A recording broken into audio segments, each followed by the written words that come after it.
बड़ी अपडेट सामने आ रही है। इजराइल ने गाजा पर अब से कुछ ही देर पहले बहुत बड़ी स्ट्राइक की है। इस हवाई हमले के बाद गाजा का आसमान धुएं से भर चुका है। युद्ध के 15वें दिन ये बहुत बड़ी स्ट्राइक कही जा रही है और इससे पहले इजराइल ने हमास के खिलाफ गाजा में जमीनी ऑपरेशन भी शुरू करने का ऐलान किया था। और इन सब के बीच, इन ऐलानों के बीच गाजा के ऊपर इजराइल ने ये बड़ी स्ट्राइक की है। इस वक्त की सबसे बड़ी खबर और इसी खबर से जुड़ी हुई एक्सक्लूसिव तस्वीर भी इस वक्त आप देख पा रहे हैं। और देखिए इस बड़ी एयर स्ट्राइक में किस तरीके से गाजा का ये जो इलाका है यहाँ पर बर्बादी मचाई गई है। गाजा के आसमान में धुएं का गुबार छा गया है और 15वां दिन है युद्ध का और ऐसे में इजराइल और ज्यादा अग्रेसिव होता चला जा रहा है। गाजा पर एक बार फिर से 15वें दिन बड़ी एयर स्ट्राइक की गई है इजराइल की ओर से।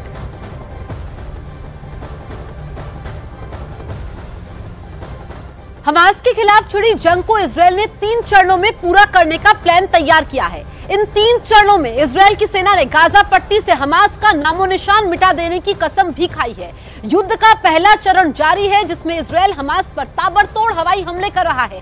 अब युद्ध के अगले 2 चरण क्या होंगे और इजराइल ने हमास पर आखिरी चोट के लिए क्या प्लान तैयार किया है, एक रिपोर्ट के जरिए हम पूरी तस्वीर समझते हैं।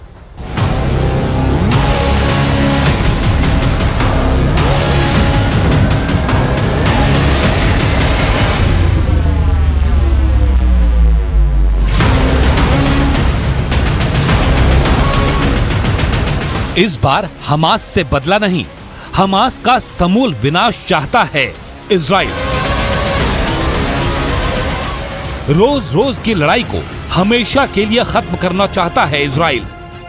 हमास को मिटाकर फिलिस्तीन और उसके हमास के हमदर्दों को कड़ा संदेश देना चाहता है इजराइल। इसीलिए इजराइल ने युद्ध को 3 चरणों में खत्म करने की रणनीति बनाई है, जिसके तहत युद्ध के पहले चरण में हमास पर ताबड़तोड़ हवाई हमले करना है। दूसरे चरण में गाजा में घुसकर हमास के एक एक निशान को मिटाना है और तीसरे चरण में गाजा में एक नई सुरक्षा व्यवस्था खड़ी करनी है। अब आइए आपको बताते हैं कि इजराइल ने युद्ध को 3 चरणों में क्यों बांटा है और वो गाजा में फूंक फूंक कर कदम क्यों रख रहा है।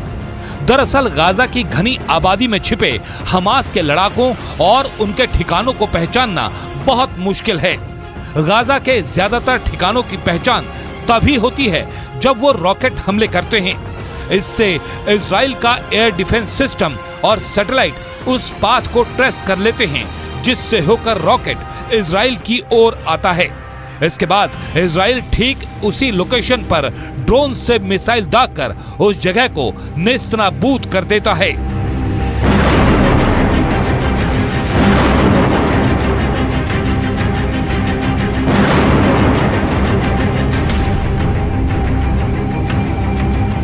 इस बार इजराइल ने हमास को जड़ से मिटा देने की कसम खा ली है।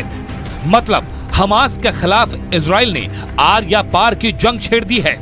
अब हमास के लिए पीछे हटने का कोई मौका नहीं है, क्योंकि अगर हमास पीछे हटता है तो इजराइल उसे खदेड़ कर मारेगा। ऐसे में हमास ने भी लंबी लड़ाई के लिए हुंकार भरी है।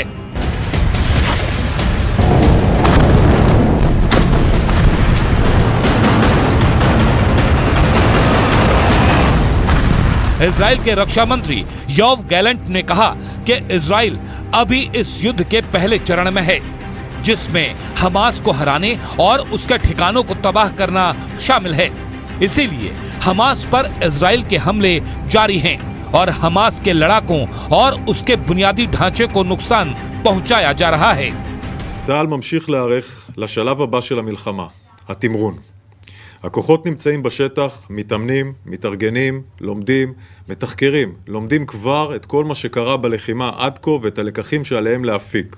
מעבר לכך, אנחנו ממשיכים כל הזמן במאמץ הלוגיסטי על מנת להגיע ככל הניתן בצורה מלאה והמוכנה הטובה ביותר. युद्ध के दूसरे चरण में इजराइल की सेना गाजा पर चढ़ाई करेगी और पूरे गाजा पट्टी से हमास के एक एक लड़ाके, एक एक ठिकाने और एक एक निशान को मिटाकर ही दम लेगी। הלאומית במשרד הביטחון וצה"ל הודיעו הבוקר כי קריית שמונה תצטרף לתוכנית הפינוי לבתי הערכה בסבסוד המדינה. את התוכנית ינהלו רשות החירום הלאומית, הרשות המקומית ומשרד התיירות. פינוי מסוג זה, שכבר נעשה בכמה יישובים בגבול הצפון, מאפשר לצה"ל להרחיב את חופש הפעולה המבצעי נגד ארגון הטרור חיזבאללה. हालांकि हमास के खात्मे के बाद भी इजराइल की चुनौती खत्म नहीं होगी, क्योंकि गाजा पट्टी में हमास के समर्थकों और हमदर्दों की कमी नहीं है। अगर हमास के सारे लड़ाके इस युद्ध में मारे भी जाते हैं तो हमास को नए सिरे से खड़े होने में देर नहीं लगेगी, क्योंकि गाजा पट्टी के लोग यही मानते हैं कि इजराइल ने फिलिस्तीन की जमीन पर कब्जा किया है और उन्हें उस जमीन से खदेड़ना ही हर फिलिस्तीनी नागरिक का आखिरी मकसद है। इसीलिए अगर इजराइल ने हमास की मौजूदा कमान को मिटा दिया तो वो उन्हें गाजा में कितने दिनों तक सुरक्षा व्यवस्था बनाकर रखनी पड़ेगी, इसका अंदाजा इजराइल को भी नहीं है। इजराइल की यही कोशिश रहेगी कि एक बार हमास के खात्मे के बाद गाजा का प्रबंधन दोबारा हमास समर्थकों के हाथों में न जाए, लेकिन इसके लिए इजराइल के पास कोई ठोस विकल्प नजर नहीं आ रहा। इस बीच इजराइल के साथ डटकर खड़ा अमेरिका चाहता है कि गाजा में घुसने के साथ ही गाजा से बाहर निकलने की डेडलाइन और रणनीति भी इजराइल तैयार कर ले, लेकिन इजराइल का कहना है कि अभी उसका फोकस हमास के खात्मे पर है। लेकिन इजराइल अमेरिका की बात अनसुनी कर उसे नाराज भी नहीं कर सकता, इसलिए गाजा में जमीनी ऑपरेशन शुरू करने से पहले अमेरिकी अधिकारियों के साथ इजरायली सेना को अपना एग्जिट प्लान शेयर करना होगा और गाजा में घुसने के बाद सब कुछ प्लान के मुताबिक रहा तो इजराइल को अमेरिका से किया वादा निभाना होगा और गाजा को जल्द से जल्द छोड़ना होगा, क्योंकि कुछ दिन पहले अमेरिकी राष्ट्रपति जो बाइडेन ने भी कहा था कि अगर इजराइल गाजा पर कब्जा करने की सोच रहा है तो ये उसकी बड़ी भारी गलती होगी।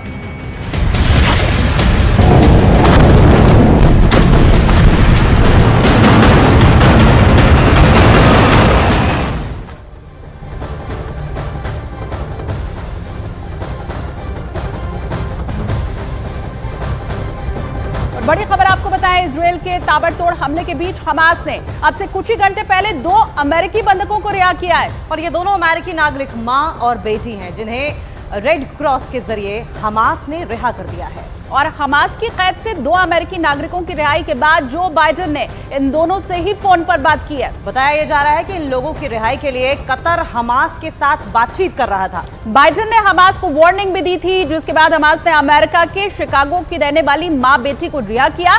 उसकी तस्वीर जो है वो आपके सामने है। और इन दोनों को हमास ने 7 अक्टूबर को बंधक बनाया था। 7 अक्टूबर वो दिन जिस दिन पहली बार हमास ने इजराइल पर अटैक किया था।